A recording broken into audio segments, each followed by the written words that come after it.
इस्लाम में पैगंबर के अपमान की सजा आखिर है क्या? ये एक ऐसा सवाल है जिस पर सदियों से बहस होती आई है। तो आज हम इसी अहम और अक्सर गलत समझे जाने वाले विषय की गहराई से पड़ताल करेंगे। तो इस्लाम ने पैगंबर के अपमान की सजा क्या है? देखिए, ज्यादातर लोगों के दिमाग में तो एक ही जवाब घूमता है, मौत। पर क्या वाकई यही सच है? चलिए, आज हम सीधे जड़ तक जाते हैं और देखते हैं कि जो मूल स्रोत हैं वो क्या कहते हैं। तो हमारी ये जो पड़ताल है वो 4 हिस्सों में होगी। सबसे पहले हम कुरान को देखेंगे, फिर हदीस की बारी आएगी, उसके बाद कुछ बहुत अहम ऐतिहासिक घटनाओं पर नजर डालेंगे और आखिर में इन सब को जोड़कर एक अलग नजरिया समझने की कोशिश करेंगे। तो चलिए, अपनी जांच की शुरुआत करते हैं सबसे बड़े और सबसे ऊंचे मकाम से, यानी कुरान से। देखते हैं कि ईशन निंदा यानी ब्लास्फेमी और उसकी सजा के बारे में इसमें क्या लिखा है। अब देखिए कुरान में चोरी, जिना और कत्ल जैसे जो बड़े गुनाह हैं उनके लिए तो साफ साफ सजाएं बताई गई हैं। लेकिन हैरानी की बात यह है कि ईश निंदा के लिए किसी भी दुनियावी सजा का जिक्र तक नहीं है। और ऐसा भी नहीं कि ऐसी घटनाएं हुई नहीं, कुरान में तो इसका जिक्र बार बार आता है। कुरान खुद इसका एक बहुत ही दिलचस्प वाकया बताता है। जरा सोचिए, पैगंबर की अपनी मजलिस चल रही है और उसी में कुछ लोग बैठे हैं जो बड़ी चालाकी से लफ्जों के हेरफेर से उनका अपमान कर रहे हैं। ये जो तौहीन थी ना, ये बहुत बारीक थी, लेकिन बहुत गहरी भी। देखिए, वो लोग कहते थे राइना, जिसका मतलब होता है हम पर जरा ध्यान दें, लेकिन वो अपनी जुबान को थोड़ा सा मोड़कर उसे खींचकर राइना कर देते थे, जिसका मतलब बन जाता था हमारे चरवाहे। तो सोचिए कैसे एक इज्जत वाले लफ्ज को एक ताने में बदल दिया गया। तो फिर इसका हल क्या निकला? और यहीं पर सबसे अहम बात सामने आती है। कुरान का जवाब उन लोगों को सजा देना नहीं था, नहीं, बल्कि उसने अपमान करने का वो मौका ही खत्म कर दिया। कैसे? सिर्फ एक शब्द बदलकर। कहा गया कि अब से उन्जुर ना कहो, जिसका मतलब भी वही है, हम पर नजर करें, लेकिन इसमें कोई हेरफेर नहीं हो सकता। अच्छा, तो कुरान तो इस मामले पर खामोश है। तो क्या इसका जवाब हमें इस्लामी कानून के दूसरे सबसे बड़े सोर्स यानी हदीस में मिलता है? चलिए अब इस तरफ चलते हैं।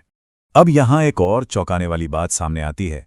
हदीस की 6 सबसे भरोसेमंद किताबें, जिन्हें सिहा सित्ता कहा जाता है, और इमाम मालिक की मुवत्ता, ये सब की सब इस मसले पर पूरी तरह से खामोश हैं। ईश्वर निंदा की सजा का कोई जिक्र ही नहीं। लेकिन फिर उस एक मशहूर हदीस का क्या, जिसे अक्सर मौत की सजा के सबसे बड़े सबूत के तौर पर पेश किया जाता है? जिसने नबी को गाली दी, उसे कत्ल कर दो। आइए अब जरा इसकी हकीकत की पड़ताल करते हैं। इस रिवायत के बारे में जो सबसे हैरान करने वाली बात है वो है इसका इतिहास। देखिए, जब हदीस को इकट्ठा करने का काम शुरू हुआ पहली सदी में, ये रिवायत कहीं नहीं थी। दूसरी सदी में जब हदीस की 6 सबसे बड़ी किताबें लिखी गईं, तब भी ये गायब थी। ये पहली बार नजर आती है सदियों बाद, तीसरी सदी में एक बाद की किताब में। तो जो इस्लामी स्कॉलर्स हैं, उन्होंने खुद इस रिवायत में कई बड़ी बड़ी खामियां निकाली हैं। पहली, ये कि ये किसी भी प्राइमरी हदीस कलेक्शन में है ही नहीं। दूसरी, इसे सिर्फ एक ही सहाबी से जोड़ा जाता है, जो इतने बड़े कानून के लिए बहुत अजीब बात है। और सबसे अहम, इसकी जो नरेटर्स की चेन है, उसमें एक ऐसा शख्स है जिसे भरोसे के लायक नहीं माना जाता। तो कुल मिलाकर ज्यादातर क्लासिकल हदीस स्कॉलर्स इसे एक कमजोर और नाकाबिले कबूल रिवायत मानते हैं। ठीक है, तो कुरान और हदीस देख लिया। अब हम अपनी जांच के तीसरे और बहुत अहम पड़ाव पर आते हैं।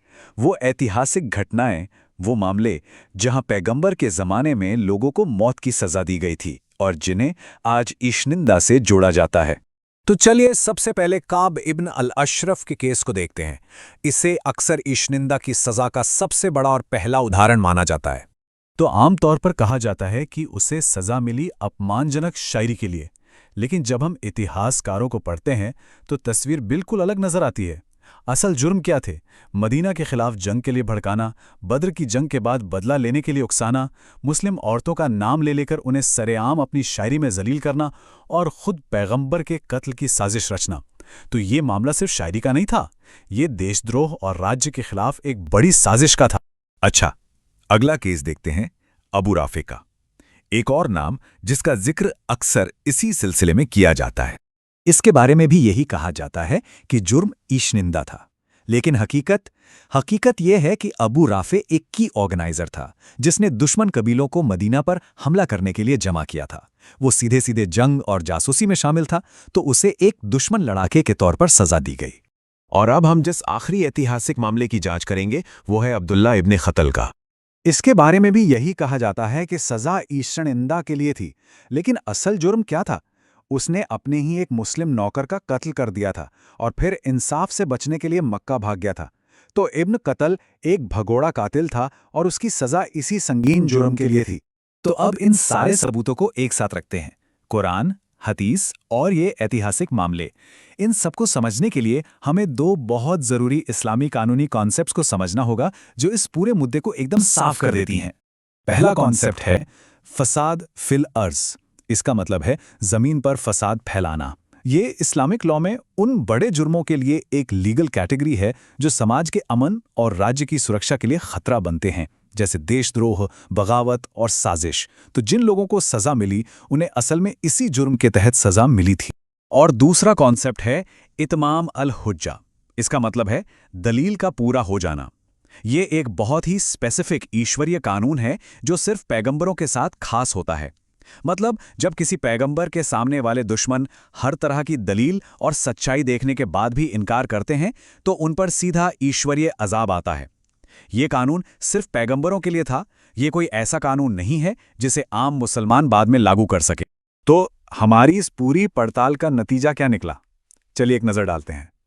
कुरान, उसमें कोई दुनियावी सज़ा नहीं है। ऑथेंटिक हदीस, वो इस पर पूरी तरह खामोश है। ऐतिहासिक मामले, वो सज़ाएं असल में देशद्रोह, कत्ल और बगावत यानी फसाद फिल अर्ज़ के लिए थीं। तो नतीजा बिल्कुल साफ है। जो मूल स्रोत हैं वो सिर्फ ईश निंदा के लिए मौत की सज़ा की बात नहीं करते।